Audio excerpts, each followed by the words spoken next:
Atenção, atenção, atenção, Newton César chamando. Voz de três. Aqui estamos. E aí, cara? Tudo bom? Tudo bem você?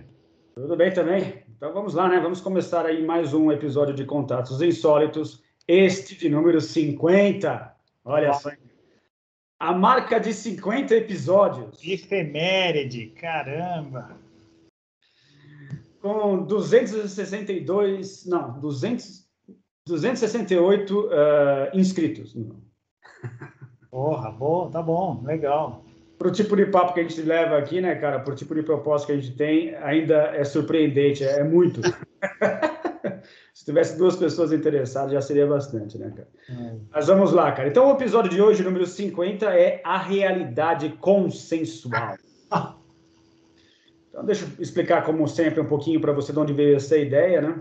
Boa. Na verdade, é um termo que eu vi, o Bernardo Kastrup, né? Vou deixar o link aqui para ter acesso ao site dele, alguns vídeos aí também, mas que eu achei muito interessante esse termo, né, cara? Porque vai ao encontro de um outro termo que a gente utiliza bastante, que é cativeiro, né? E eu achei ele um pouquinho mais autoexplicativo, né? Então, eu queria explorar isso um pouco melhor ao longo desse papo, mas a ideia é justamente essa, né? De que no reino animal, os animais, eles vivem em função da realidade imediata, né? A questão da sobrevivência é preponderante, né? A questão de passar os genes adiante através da reprodução, né? Então, assim, o mundo com o qual eles vivem é o mundo imediato ali, né? O tempo presente é tudo o que existe para eles, né?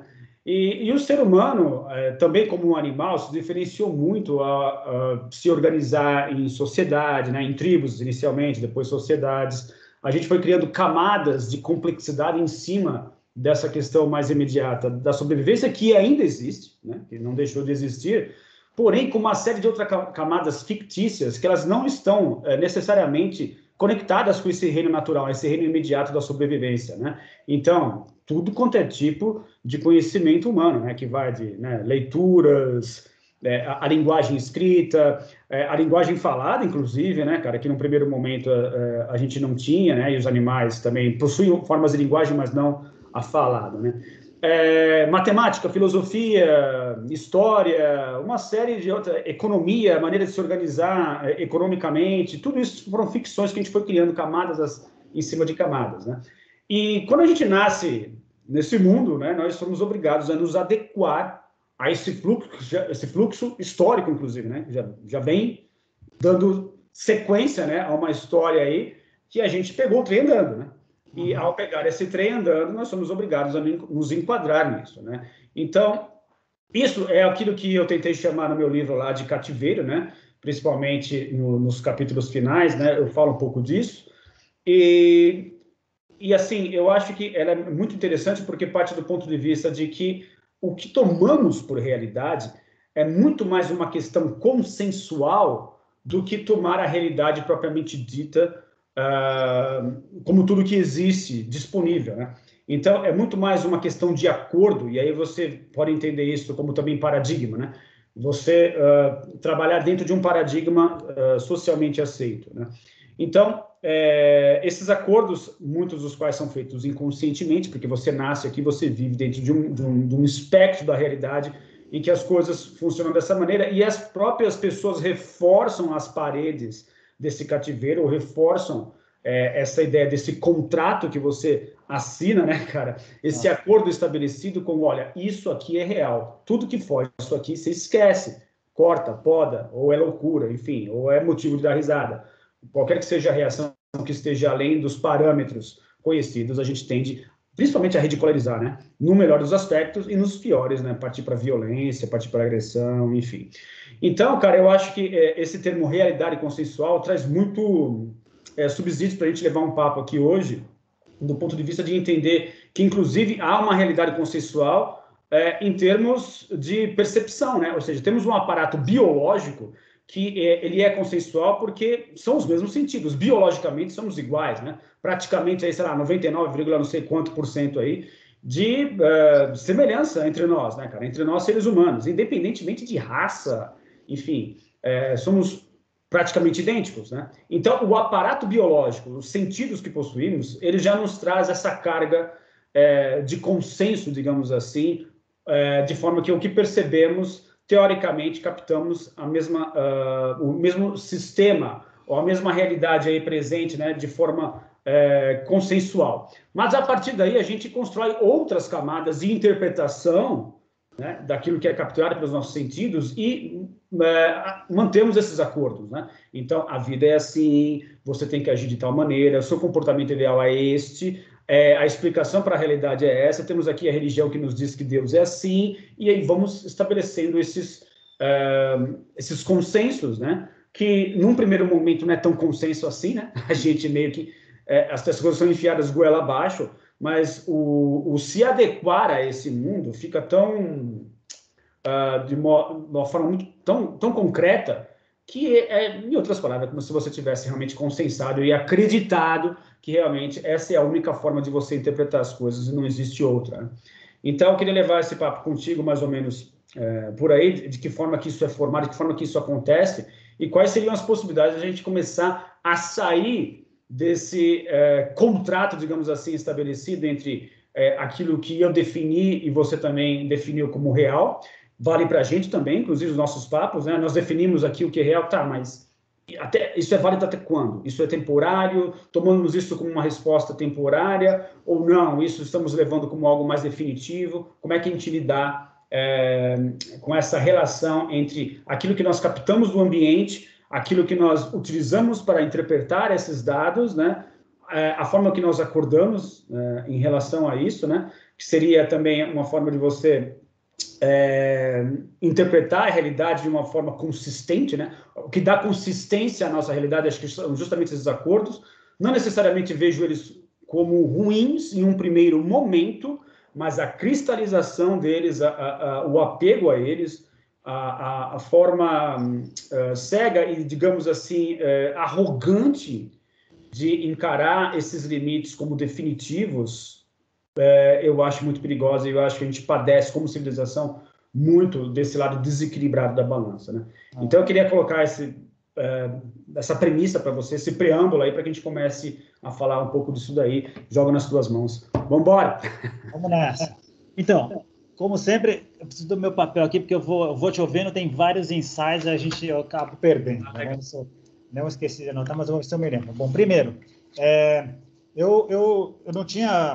você tinha falado da realidade consensual e eu gostei do termo, eu acho que tem muito a ver. Eu ainda acho que o cativeiro é legal por uma outra razão, e eu até me lembro de outras coisas. A origem dele, lembra que foi aquela famosa turma do hiperhumanismo, né? Hiperhumanismo. Eu estou brincando que a turma do hiperhumanismo é como a civilização maia, né? A gente não sabe de onde veio nem para onde foi. A gente só sabe que enquanto vieram, causaram um impacto gigantesco, né?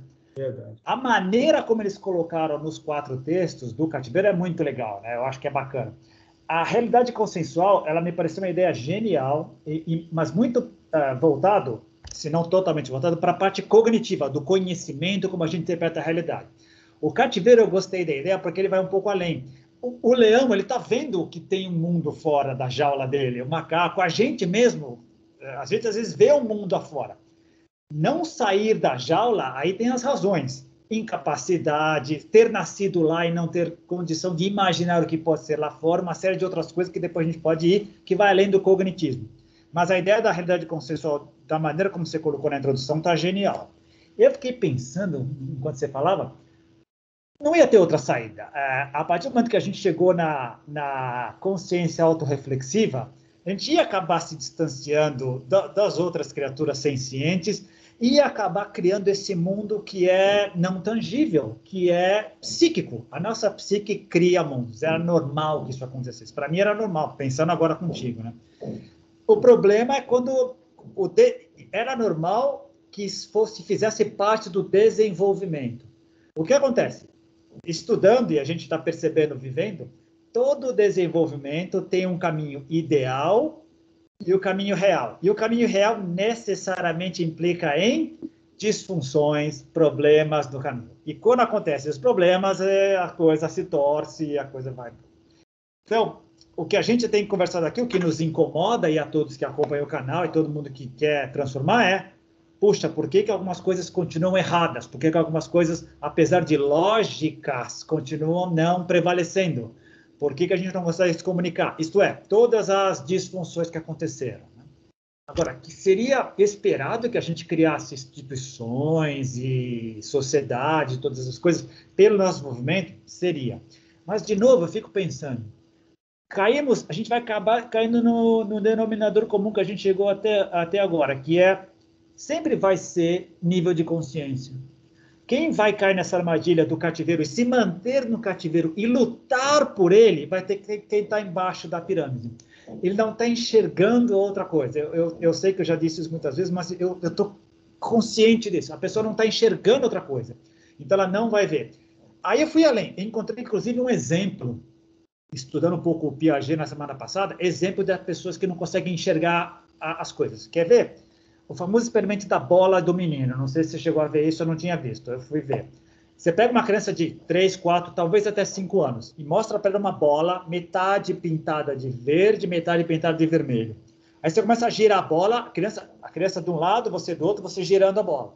Aí você olha para ela, tá vendo? Isso aqui é verde, verde, vermelho, vermelho. Aí você para de girar a bola com a parte verde voltada para ela, tá? E você pergunta, que cor é a bola? Ela vai falar, verde, porque ela tá vendo. Aí você, legal, que cor é a bola para mim? Ela vai falar, verde. Porque ela não consegue se colocar no meu lugar. Se ela não te consegue se colocar no meu lugar, todo esse mundo que eu estou vendo, essa outra perspectiva, ela não enxerga. Isso é criança, isso é incrível, é nosso. Se tudo correr bem no nosso desenvolvimento, a gente vai conseguir se colocar no lado da segunda pessoa e da terceira pessoa. Mas muitos adultos não vão muito além disso. No que você falou agora, na realidade consensual. Só a minha tribo interessa, só a minha religião interessa. Eu não enxergo a outra. Não tem como, não é. Só esse Deus existe. Por quê? Porque foi assim que eu fui. Eu nasci assim, minha família me instruiu assim, a escola era assim. Só isso existe, não tem outro. Ela não está enxergando. E muitos não se permitem isso. Então, vai ficar a base da pirâmide é egocêntrica e etnocêntrica. E não vai.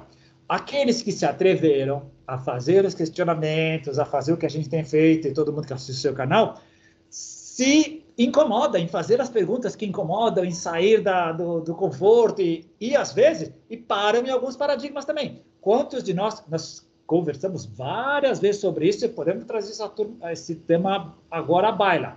Só para falar de uma coisa que a gente compartilhou, que é o Grupo Ramos, a Missão Ramos. Quantos de nós crescemos e nós vimos alguns de nós crescermos e vimos muitos de nós pararmos. Estagnou, ficou ali. Estava além do que saiu? Estava. Mas para ele ou para ela, aquilo valeu. Ou ela não tinha mais coragem, ou não tinha mais condição de ir. E muitos outros de nós continuamos caminhando e olhando para trás e vendo gente para trás. Não querendo achar que a gente é melhor ou pior que ninguém. Muito pelo contrário, a gente está vendo um monte de gente na frente também. Mas, por razões várias, as pessoas param nesse desenvolvimento. De novo, às vezes ela para no desenvolvimento cognitivo, mas continua no desenvolvimento interpessoal, familiar, musical, econômico. Quantas pessoas são muito bem economicamente, mas são péssimos pais? Quantas pessoas são gênios da música, e você sabe disso melhor que eu, mas são péssimos em religião? Equilibrar todas as frentes, todas as linhas de desenvolvimento é que é o X da questão. E além. Mas na parte cognitiva e social, a maioria de nós para num ponto e não vai além. E custa muito ir além. Aliás, quanto mais alto na pirâmide, ou na escada, mais difícil é dar o passo seguinte, né? A gente está enxergando para baixo. Agora, o ponto que você coloca, que eu acho que é o que a gente vai discutir, isso gera discordância, isso gera falta de comunicação, isso gera a gente estar no mesmo planeta e achar que alguns têm mais direito que outros, isso gera a gente pensar que, não, eu tenho lixo e vou jogar ao lado de fora. Pera, mas não tem fora do planeta, né? Tem gente que não consegue enxergar que não tem fora do planeta. Não enxerga. Ela acha que colocou fora da casa dela, está valendo. Ela não enxerga. É incrível. Ela não enxerga. É incrível isso. Uma coisa que eu acho que também ajuda a reforçar as paredes do cativeiro, ou os acordos, né, dessa realidade consensual, é justamente essa ideia de que tudo aquilo que foge, né, sendo a realidade algo que teoricamente, ela está limitada ao que nós conseguimos captar pelos nossos sentidos, né? Tudo que foge ou que viola essas regras criadas dentro do que foi estabelecido é visto com maus olhos, né? Ou essas infiltrações, como vamos jogar assim, né? Alguns exemplos, experiências de pico, pessoas que possuem experiência aí com substâncias alucinógenas, né? Enfim, pessoas que fazem prática de meditação. Essas experiências acabam trazendo uma configuração da realidade muito diferente daquela que é essa organizada, digamos, em sociedade ou em civilização, configurada aí pelos as primeiras 3 décadas do século XXI, as primeiras 3 décadas aí do nosso século. Então, assim, para quem está do lado de cá do paradigma, ou para o lado de cá do cativeiro, né, a gente tende a ver essas infiltrações para dentro do nosso paradigma como coisas que ou estão completamente erradas, equivocadas, coisas inválidas, coisas perigosas, geralmente visto como uma coisa ruim, ou simplesmente coisa de gente louca. Né? A gente deve manter distância dessas pessoas, porque é gente que está pirada, né? E aí começa uma série de rotulações pejorativas, né? Então, inclusive tem um termo em inglês que o pessoal chama isso, tudo que se encontra além do paradigma cartesiano newtoniano como woo-woo, né? Isso é woo-woo, né? É tipo assim, fantasmagórico, uma coisa, enfim, que não consegue achar respaldo ou estofo dentro da realidade, entre aspas, da forma como nós decidimos consensuar, né, como realidade. Então, cara, eu acho muito interessante isso, como recai naquela frase célebre lá de Matrix, né, que eles falam que tem uma passagem lá que o Morpheus fala que as próprias pessoas que estão inseridas dentro da Matrix estão tão dependentes desse sistema que elas farão de tudo para mantê-lo, ao invés de sair dele, né? Então, é muito incrível como todas essas coisas que vemos percebendo, e, cara, já existem, no próprio site do Bernardo Kastrup, existe ali uma série de papers, né, uma série de pesquisas, cara, inclusive que saem na revista Scientific American, Nature. Já existem pesquisas em demasia nos apontando para o norte, que, cara, não tem nada a ver com o norte que nós achamos que era o norte da humanidade, o norte da nossa civilização, né? Então, não é falta de evidências a respeito, que nos mostra, gente, a realidade é uma coisa bem diferente do que a gente está achando. Falta aderência a esses novos dados, aderência a essas novas instâncias científicas, inclusive, por questões filosóficas ou por questões de preconceito cultural até, cara. E não porque não existe fundamento naquilo. Então, sabe aquela velha ideia de você encaixar uma peça quadrada num buraco redondo? É isso que a gente vem fazendo. Então, aí as experiências científicas estão nos mostrando que a realidade é redonda, mas a gente insiste em querer encaixar isso num buraco quadrado, né? E é isso que não dá certo e causa uma série de problemas, né? Então, acho que esse é um aspecto interessante também. Muito bem colocado. E aí, você resumiu as 300 páginas a Revolução como é que era? A História da Revolução Científica do Thomas Kuhn, que tem os paradigmas nisso. Eu nunca li esse livro, cara, então, desculpa, se eu resumir... Olha só, pensando que você falou, muito interessante, a ideia de trazer, de enxergar coisas fora das caixas, né? Da caixa, ou de uma outra realidade. Cada um dos paradigmas vai interpretar de um jeito. Então, a ciência vai dizer, o que você está descrevendo não existe, não é real. Então, você teve uma experiência de pico, isso não existe. Você se confundiu. Fenômeno OVNI é apenas uma má interpretação de fenômenos naturais. A ciência. A religião, cara, você está com alguma coisa contaminada, você é um infiel, você vai para o inferno, você tem que se limpar, você está fora. Psicologia, pelos padrões sociais, você tem um desvio neurológico, psicológico, psiquiátrico, você precisa se tratar. Cada um vai interpretar essas rachaduras na parede do cativeiro da realidade de um jeito. E parece, de novo, é histórico, sempre foi assim e sempre será assim. Os pioneiros vão sempre ser aqueles que vão ser sacrificados, que vão para a fogueira, que vão ser discriminados, até conseguirem fazer alguma outra coisa. Você falou uma coisa agora que é genial e bate com o que eu estava lendo ontem. Muita coisa está na Scientific American, na Nature, na Lancet, porque são padrões de publicações respeitados por um grupo de pessoas que seria ponta de lança de um movimento, também padecendo de paradigmas, também precisando de lembrar que precisa trocar a casca da cobra periodicamente, mas a pergunta é, quantas pessoas do planeta leem essas publicações? Pouquíssimas. Vou baixar a bola e vou dar um exemplo histórico. Vou baixar a bola primeiro. Quantas pessoas estão sabendo que o Talibã voltou ao poder no Afeganistão? É o assunto do momento há 3 dias. Dos quase 8 bilhões de pessoas. Quantas pessoas estão sabendo? Eu me atreveria a dizer que menos de 10%. Outra, quantas pessoas sabem o que é o Talibã? Quantas pessoas sabem onde está o Afeganistão? Então, o que eu vou apesar da velocidade da informação, apesar da possibilidade da gente ter acesso a tudo, a Biblioteca de Alexandria, a todo o conhecimento do cosmos aqui, a informação não se difunde e não chega a todos da mesma maneira, com a mesma velocidade, por uma série de razões, interesses, outros. O biquíni da Anitta vai fazer mais sucesso do que o Talibã fez. A dança dos famosos no domingo vai dar mais sucesso. E ontem eu estava lendo uma coisa que é muito louca. Eu peguei um outro livro que eu estou há muito tempo para ler, que é Cosmos e Psique, de um bambambam, amigo do Stanislav Grof, chamado Richard Tarnas, que é um cara bambambam, psicólogo aí. Esse cara é autoridade em astrologia arquetípica, que é genial. Lançou o livro do cara tem 700 páginas. Eu estava lá, ele conta toda a história. Ele estava dizendo o seguinte, coisas que ele tenta recontar a história, mas dando datas e nos fazendo pensar.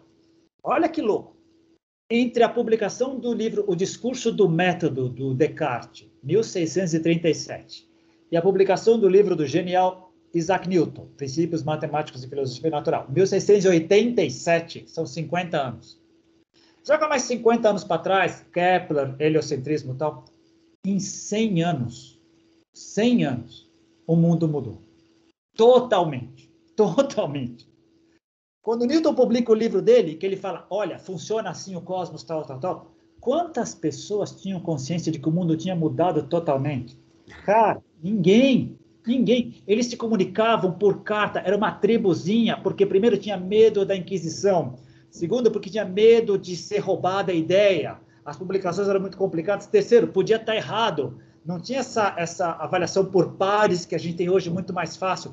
Era um clubinho muito pequeno que sabia que o mundo não era aquilo, sabia que não, o mundo não era geocêntrico, a Terra se movia assim e tal. 98, 99% das pessoas não tinham a mínima ideia de que o mundo tinha mudado. Olha que louco. Exato. Eu não tinha parado para pensar nisso. A gente olha de hoje, todo mundo ia assumir isso. Não! Demorou séculos para isso ser aceito e as pessoas internalizarem e fazerem parte da vida delas. De novo, a gente está querendo que as pessoas aceitem, brincando aqui nós dois e as pessoas estão ouvindo, a gente está querendo que as pessoas aceitem que existe uma alma e que ela não morre.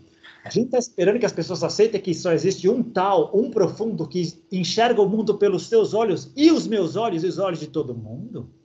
A gente está querendo que as pessoas aceitem que esse materialismo é só uma construção que a gente tem, que tem outra coisa por trás, tem uma consciência por trás. Vai demorar. Talvez seja mais rápido do que foi antes, mas vai demorar, porque você usou essa palavra hoje, está muito cristalizado esse modus operandi de viver do mundo nos últimos séculos. Vai demorar, porque dá trabalho encarar as coisas e tudo o que implica assumir a outra realidade. Então, eu vou ler artigos da Scientific American, mas vai ser uma porcentagem muito pequena, muito pequena. Cara, mas de qualquer maneira, eu acho assim que, concordo que é sempre, a coisa se move através de uma elite, e quando eu falo elite, não me refiro à elite econômica, tá? Mas uma elite em termos de estar enxergando à frente, né? Então, eu acho que sempre se moveu dessa forma, né? Mas o que ocorre hoje em dia, cara, e que eu acho que é preponderante e um pouco diferente da linha histórica é justamente a revolução tecnológica, né, cara? Então, isso promove um crescimento exponencial, né, cara? E esse crescimento exponencial, ele vai nos levar, quer a gente queira ou não, para algum lugar diferente do que nós estamos hoje, né? E lógico, com todas as coisas boas e ruins que advêm daí, né? Hoje em dia, muitas das coisas que eu acho negativas e nefastas a respeito da tecnologia foram coisas imprevistas, né? Enfim, consequências ou reações adversas que não foram pensadas, né, quando elas foram lançadas. Por exemplo, a rede social, acho que foi criada com a melhor das boas intenções, né, para a gente se socializar mesmo, né, aumentar aí o leque de possibilidades, e enxergar fora da caixa, inclusive, né, mas no final, como efeito colateral, a gente teve aí a criação de mais tribos, né. Então, mas eu acho que, de qualquer maneira, cria-se uma pressão que ela está além de nós, né, cara? Uma pressão planetária, uma pressão agora por questões de aquecimento global e outros problemas que estamos causando no planeta, vírus, né, a pandemia, enfim, são questões coletivas e planetárias que nos obrigam a se mexer, né? Nos obrigam a fazer alguma coisa aí rapidamente. Mas eu concordo que, ainda assim, o que estamos falando aqui é uma coisa muito, muito fora da curva, né? Infelizmente. Gostaria que fosse diferente. Mas, de qualquer maneira, eu achei importante falar. Né? Tem que falar. Eu digo mais, quando eu digo isso, não eu continuo sendo otimista, a gente está aqui para isso. Eu acho que o que você falou com relação à tecnologia, que ela é um grande diferencial com relação ao passado, sem dúvida. Não dá para comparar o que era a comunicação do mundo em 1637 do que agora.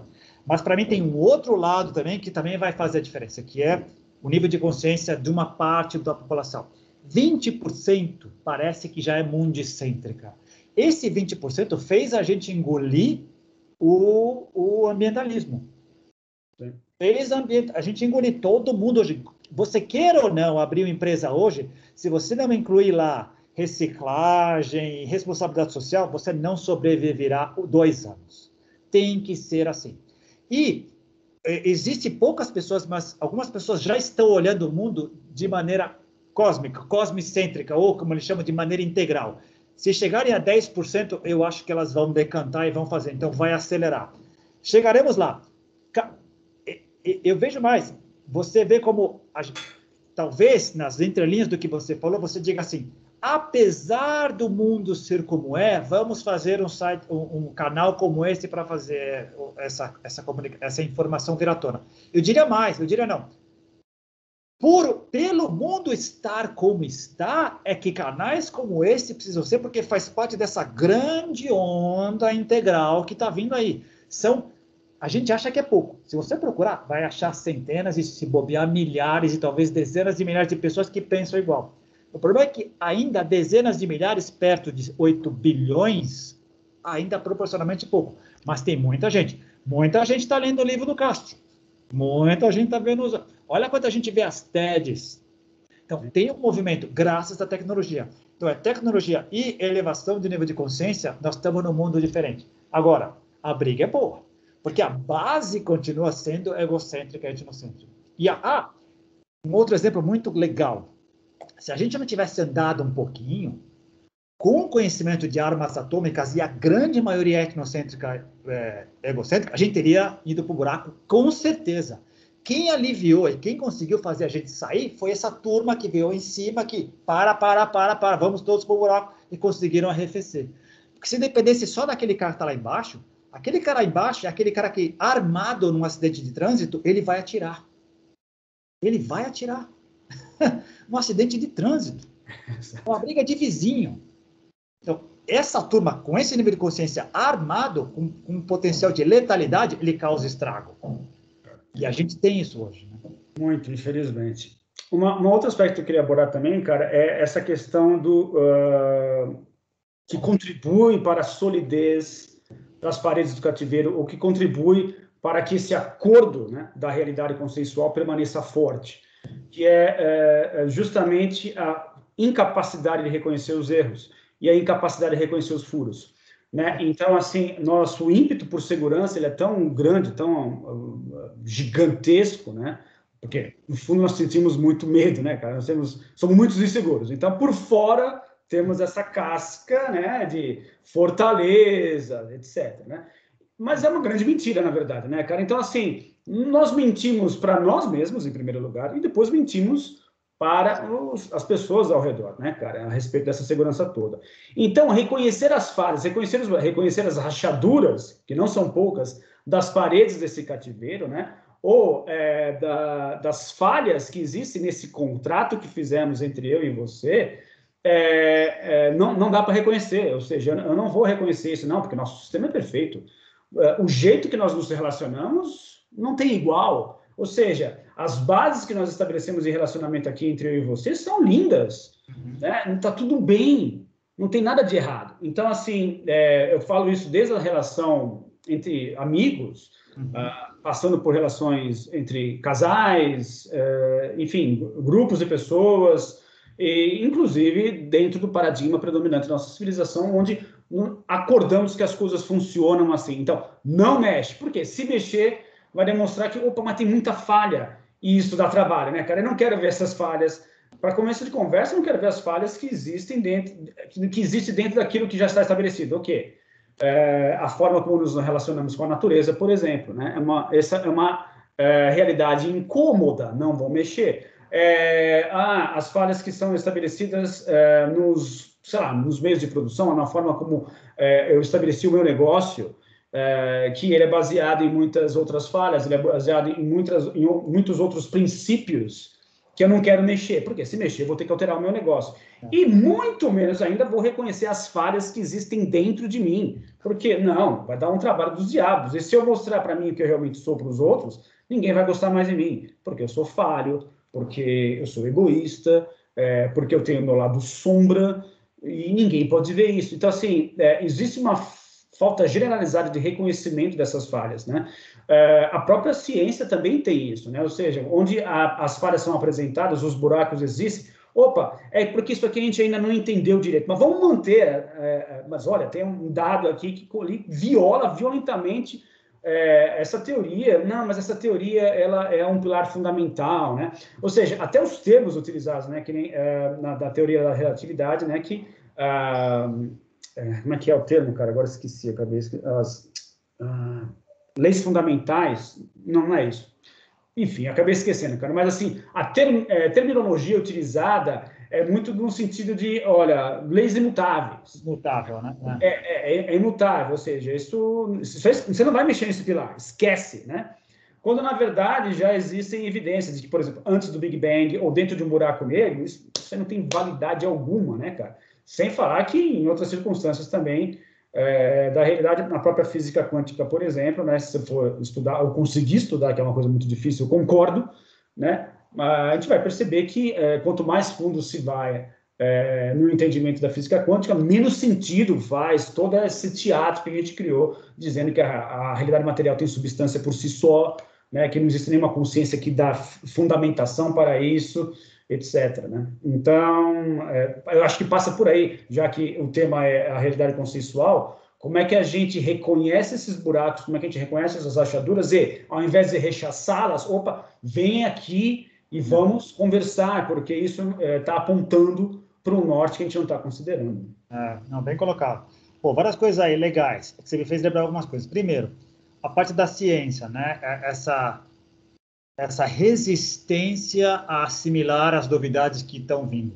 Na verdade, acho que eu já te passei esse trabalho, o Kel Weber publicou um texto chamado Quantum Questions, em que ele pegou 20 cientistas bambambãs do final do século passado e um pouquinho do século XIX, em que eles reconheciam, todos eles eram místicos, todos eles reconheciam limitações da coisa. Quem se aferra à realidade científica são os cientistas com C minúsculo. Os cientistas com C maiúsculo estão sempre prontos a reformular. Me apresente uma boa evidência, não qualquer coisa também, né? Porque às vezes as pessoas vêm com qualquer coisa. Né? Me apresente uma boa evidência, eu mudo. Eu mudo. Os cientistas com C maiúsculo mudam. E eles sabem disso. Bom exemplo, a pandemia. Os cientistas com C maiúsculo estão mudando toda hora a visão do vírus, porque o vírus está mudando. Eles estão reconhecendo. E nunca disseram que era absoluto. Né? quem interpretou o que eles disseram que era absoluto é que está errado. Eles nunca, os cientistas com C maiúsculo, os com C minúsculo não. Tem médico, inclusive nos Estados Unidos e tal, e aqui também, que queria condenar o uso de máscara. Isso é cientista com C minúsculo, isso a gente vamos deixar para lá. Então, eu acho que o problema é que as cientistas com C maiúsculo, esses profissionais, costumam ser minoria. A grande massa gnara que domina é assim. Voltando ao que você falou, puxa, uma DR é importante em todos os níveis. É fundamental. Por mais que as pessoas não gostem, é importante discutir o que está acontecendo. As pessoas não gostam. Por quê? Porque mostra vulnerabilidade, porque eu tenho que me expor, uma série de coisas. Mas faz um bem danado. Em todos os aspectos que você colocou. Amigo, parceiro, irmão, família, namorado, casamento, sociedade, todos. Faz falta. Mas com DR maiúsculo. Né? Agora, o que acontece? A gente se nega. Tudo muda. Todas as relações mudam. E a gente costuma usar uma frase que é muito comum nas empresas.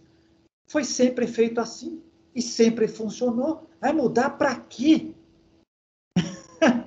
Exato. Está tudo mudando o tempo inteiro. A gente é que não percebe. Típica situação de casal. Puxa, mas você não era assim quando a gente casou, né? Graças a Deus. Você também não é. Todo mundo muda. Se a gente não se adaptar, mas a gente resiste a isso. Porque, a gente já colocou, dá trabalho, dá uma série de coisas. E mais, o que eu preciso fazer para me adaptar a esse novo mundo? Esse trabalho que a gente não quer. Esse preço a pagar, pouca gente quer fazer. Por quê? Porque sempre vivemos assim, já estou pagando um preço caro e vou ter que pagar o mais. E qual é a quintessência desse paradoxo? Qual que era o desejo, qual que era a frase clássica do começo da pandemia? Queremos voltar ao novo normal. Lembrando que o normal não era legal, ninguém estava satisfeito com o normal, todo mundo reclamava.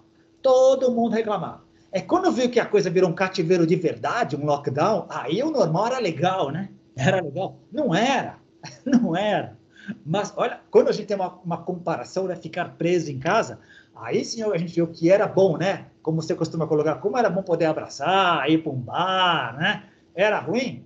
Comparado com o que é ficar preso em casa, não é nada. Né? Nada. Mas qual o preço a pagar? Poxa, o preço a pagar para a gente sair juntos da pandemia era esse. Até o limite do nosso conhecimento. Se a gente achar outra maneira de fazer amanhã, adotaremos. Não achamos ainda. Agora, tem um preço a pagar. E a gente avalia e pelo medo, pela falta de investimento, pela visão de curtíssimo prazo, pela visão egocêntrica e não do vizinho. A maioria das pessoas que se negam a vacinar, por exemplo, com todo respeito, as pessoas têm direito de fazer o que querem. Mas a maioria das pessoas que se negam a vacinar, elas estão pensando em quem? Em si. A maioria das pessoas que se vacinam pensam em si, mas também pensam nos outros. Mesmo encarando efeito colateral, mesmo uma série de coisas. Então, sem juízo de valor, mas tem isso também. Puxa, tem um preço a pagar? Vamos pagar para um bem maior, para um bem coletivo. Essa é outra questão que a gente precisa colocar. Onde é que está o bem maior? Onde é que está o bem coletivo? Onde é que vai o além do cativeiro coletivo? E que eu preciso pagar esse preço para encontrar essa outra realidade em que todos vamos viver. Né? Você falou da natureza, só para concluir. Agora no aquecimento global, qual é o grande problema? Resumindo numa frase, os chineses, os indianos, os países pobres. Agora que eles chegaram numa condição de poder queimar fóssil e tudo, chegou a minha vez de eu ganhar dinheiro. Agora vocês querem proibir tudo? Para! Não é aí. E é compreensível pela visão arcaica e curta deles, né?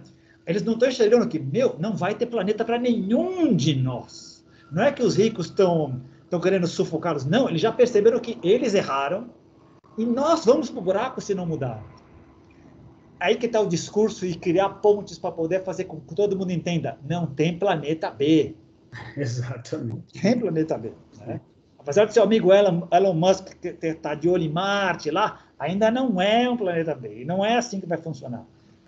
Aliás, esse é um dos paradigmas muito loucos que a gente teve do desenvolvimento do Ocidente, né? A gente criou, se desenvolveu cientificamente, psicologicamente, uma série de coisas, mas não lidamos bem com a natureza e até hoje não conseguimos. Tem uma linha de frente que já sacou isso há 50 anos e que, graças a eles, nós estamos indo à frente. Mas o estrago continua maior do que o conserto. Cara, acho que tem alguns pontos aí dentro do que você falou que acabam ajudando a cristalizar, né, essa questão do vínculo com o paradigma predominante e não querer mudar, que é justamente a inconveniência, né, cara? É inconveniente mudar, é inconveniente eu querer fazer diferente porque vai me tirar da zona de conforto, né, cara? Infelizmente, a gente vive em uma situação que ela é cínica, né? Ela é cínica no sentido de que não está bom do jeito que está, mas ao mesmo tempo mudar vai dar trabalho. Então, eu prefiro... Bem certo, né? Bem certo. Eu prefiro ficar nesse aqui que eu sei mais ou menos me virar aqui. Eu tô ferrado, mas eu sei onde eu tô. Como diria nosso grande amigo Carlos Roberto Paz Wells, que depois virou Verônica Wells, é melhor um ruim conhecido do que um bom a ser conhecido, né? Então, cara, eu acho que isso pesa muito, cara, pesa muito, né? O fato de você, olha, vamos permanecer aqui na nossa realidade consensual, porque você está arranjando o problema, cara. Você está, cara, não, põe isso para baixo do tapete, pelo amor de Deus, né? Não abre a caixa de Pandora, pelo amor de Deus, deixa ela tampadinha aí, e muito pelo contrário, coloca um cadeado ainda, né? Nessa caixa para que ela não abra. Então, cara, esse tipo de mecanismo psicológico baseado no medo é muito forte entre nós, né? Cara, a gente carrega isso do período em que éramos simplesmente animais vivendo nas savanas e ainda ele foi revestido por essas camadas ficcionais, né, cara? Sou agora um ser civilizado, moro na cidade, tenho um emprego, tenho família, etc. Então, ele tem alguns camadas de vernizes que foram passadas, mas o medo está lá, cara. Ele é instintivo básico, continua ali, né? Então, eu acho que nesse problema da gente conseguir quebrar de vezes, não falando em todas as paredes, tá? Mas quebrar uma delas, né? Ou fazer um buraco suficiente para a gente conseguir sair desse cativeiro, ele passa justamente por essa questão de a gente vencer esse medo, né, em primeiro lugar, e depois vencer a preguiça, cara, na verdade, porque vai dar trabalho, cara, né, mas vai ser um trabalho que vai beneficiar, cara, todos, a tudo e a todos, porque do jeito que a gente vive dentro do paradigma predominante, não há uma explicação plausível que dê conta de dar para a gente um estofo intelectual ou consciencial mesmo, que justifique as coisas que nós vemos fazendo e que não faça a gente mudar. Então, disso depende justamente a nossa ampliação de consciência, que a gente consiga fazer essas quebras, né? Pegar aí o martelo, né? E começar a bater nessa parede e fazer esse buraco, de justamente deixar essa preguiça de lado, né? E encontrar pessoas. Então, assim, o que a gente está fazendo aqui é uma forma, né? Você só vai deixar isso forte e a gente só vai conseguir fazer com que essa parede quebre se juntar eu e você. Se ficar aí com o meu martelinho lá sozinho, cara, vai demorar quanto tempo? Sei lá, séculos. Então eu vou chamar mais gente para nos ajudar. Aliás, olha só que legal essa metáfora. O muro de Berlim foi quebrado justamente assim, né? Várias pessoas ali, né, cara, quebrando o muro de Berlim, né?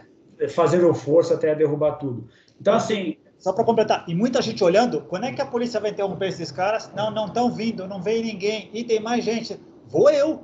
Exato. Esse o medo e a preguiça. Exato. Ele está sempre ali. Desculpa te interromper, mas foi bem. Essa metáfora é ótima, cara, e é a realidade. Eu acho que é bem assim, né? Porque tem a ver com a parte do cativeiro, né? Que seria uma construção, tem a ver com o muro de Berlim, a queda, e justamente isso. Quando uma quantidade suficiente de gente se ligou que não, gente, é agora que a gente vai derrubar esse muro, a coisa foi, e não teve nem público, não teve nada que segurou, né, cara? É mais forte do que todo mundo, mais forte que o próprio sistema que organizava aquilo ruiu, né?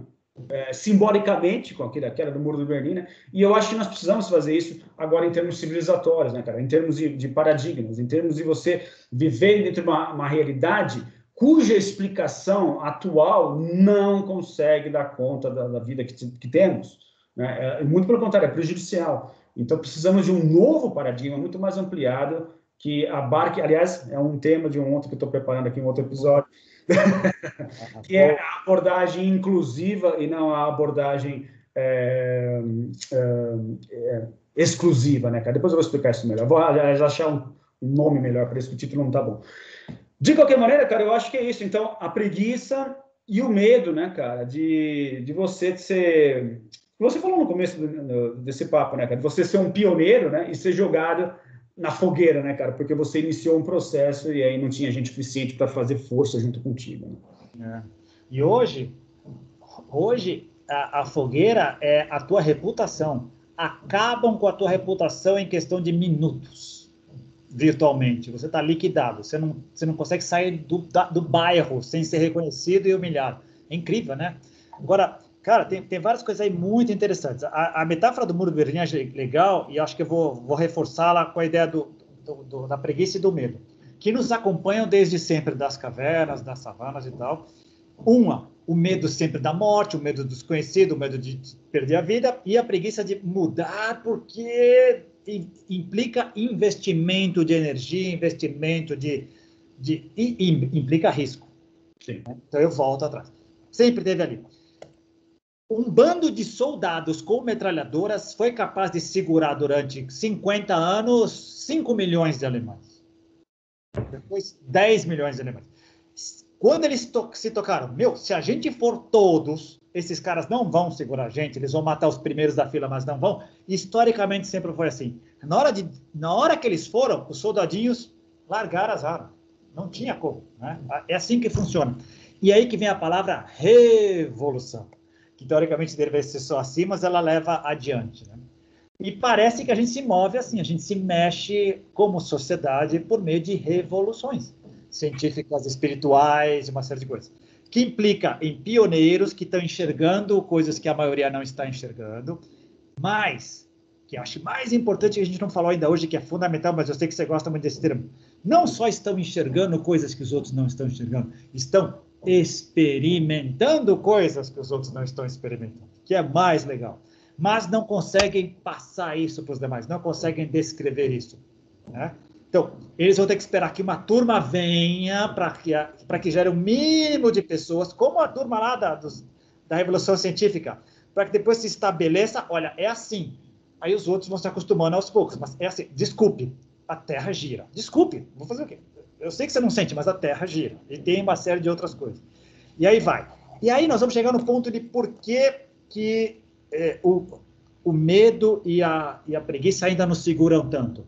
Porque a maioria está lá embaixo ainda. Elas não estão enxergando, elas não estão enxergando que tem medo. Vai falar para essas pessoas que têm medo. Eles vão dizer, não, eu estou seguro aqui. Eu tenho medo de você, que está dizendo coisa estranha. Você que deve ser filho do capeta. Você que está querendo implodir toda essa minha segurança aqui. Eu tenho medo de você. Disso aqui eu não tenho medo. Elas vão dizer que não.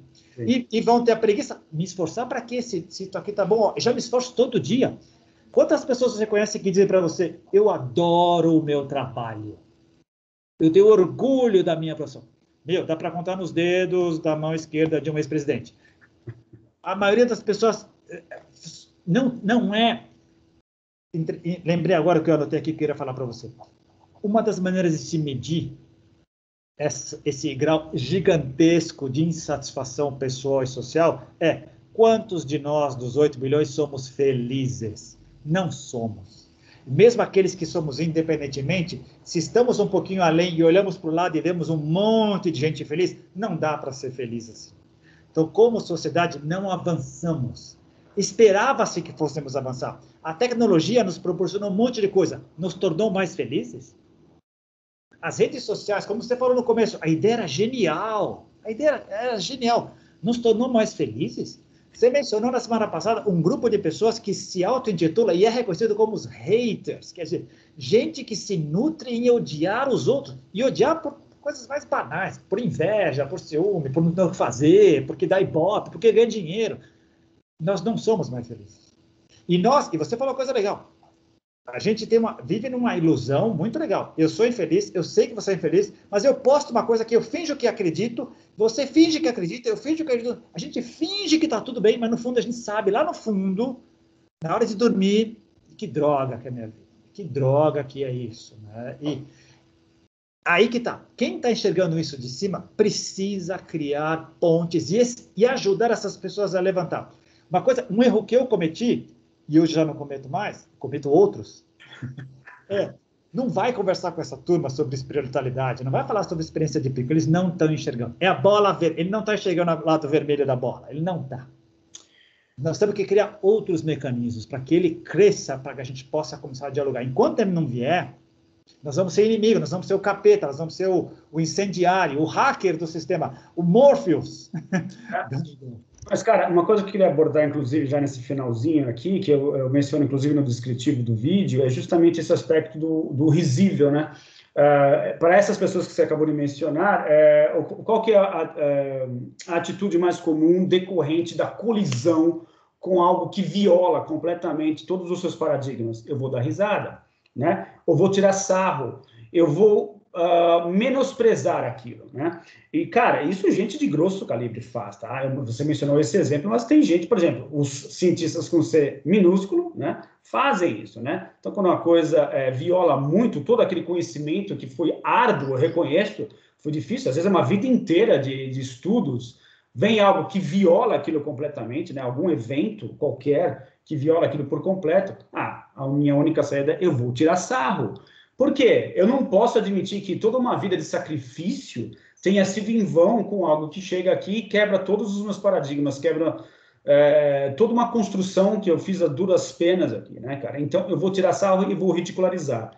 Só que essa ridicularização, cara, ela tem um preço muito alto a ser pago, né? Porque você está impedindo que uma nova onda, uma nova ordem acabe se infiltrando, né, pelas paredes desse cativeiro e acabe deixando menos resistente essas paredes, né, cara? Por quê? A sua própria atitude de, ao invés de você lutar contra aquelas paredes que estão te aprisionando, você está colocando mais argamassa ali, né, cara?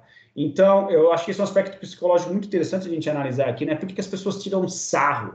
Porque aquele risinho, sabe, de canto de boca, assim, tipo assim, tirando o sarro daquilo, né, ou menosprezando, colocando a pessoa que está argumentando algo inusitado em maus lençóis, às vezes, né? O que ocorre? Muitas vezes a pessoa... porque, lógico, a coisa não é tão linda assim. As pessoas que passam por experiências de pico, passam por experiências insólitas, como o próprio título dessa série aqui, né, cara, desse projeto Contatos Insólitos, muitas vezes a pessoa não possui um capital de conhecimento suficientemente bom para externar aquilo de forma convincente ou falar a respeito daquilo que seja minimamente aceitável dentro da realidade consensual estabelecida, né, cara? Então, muitas vezes as pessoas não têm estofo, não conseguem explicar aquilo, porque é difícil mesmo. E aí é um prato cheio para essas pessoas falarem, tá vendo? Então, a pessoa não tem condição nenhuma nem de se expressar, capaz mesmo que eu vou entender, né, ou dar credibilidade para essa pessoa, porque não existe qualquer fundamento ali dentro daquilo que é conhecido e respeitado, né, que é uma outra palavrinha muito importante aqui dentro do nosso sistema. Então, eu vou ignorar, vou tirar sarro e vou eliminar essa pessoa da minha vida. E quão perigoso isso é, né, cara? O risinho, você me falou do risinho sarcástico, me veio à mente claramente personagens. Eu vou usá-los aqui, mas por muito respeito a eles, e acho que você vai entender. Vamos pegar 3 deles. Vou pegar o Carl Sagan, que é um gênio, foi um gênio reconhecido e sempre será um gênio. Sempre será um gênio. Sim. Mas, quando o Carl Sagan precisava... E ele sempre foi um divulgador de ciência impagável, sem comentários. Mas se você fosse falar com ele sobre o fenômeno OVNI, bom, primeiro, pouca gente ia falar com ele sobre o fenômeno OVNI. As pessoas vinham direto falando em extraterrestre. São coisas diferentes. Ele já saía detonando. E usava a frase ausência de evidência. Primeiro, tinha 2, né? As afirmações ousadas requerem evidências para suportá-las, né? E ele dizia aqui, ausência de evidência significa evidência de ausência, né? E vice-versa. Bom, primeiro, ele morreu antes da gente poder entrar, de poder convencê-lo a... Tira um pouco o extraterrestre, coloca só o fenômeno OVNI, vamos analisar, vejamos se ele é passível de estudo científico. Essa que tinha que ser colocado. Não deu tempo para colocar isso para ele. Ele só eu fui olhar, ele só participava de programa com gente que se achava contatado, que já vinha direto dessa premissa. Claro que ele chegava e destruía.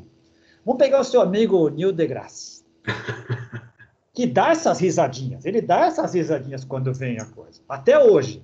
Mas ele prefere escamotear. Ele prefere sair e prefere esperar que venha a evidência para ele. Mas por quê?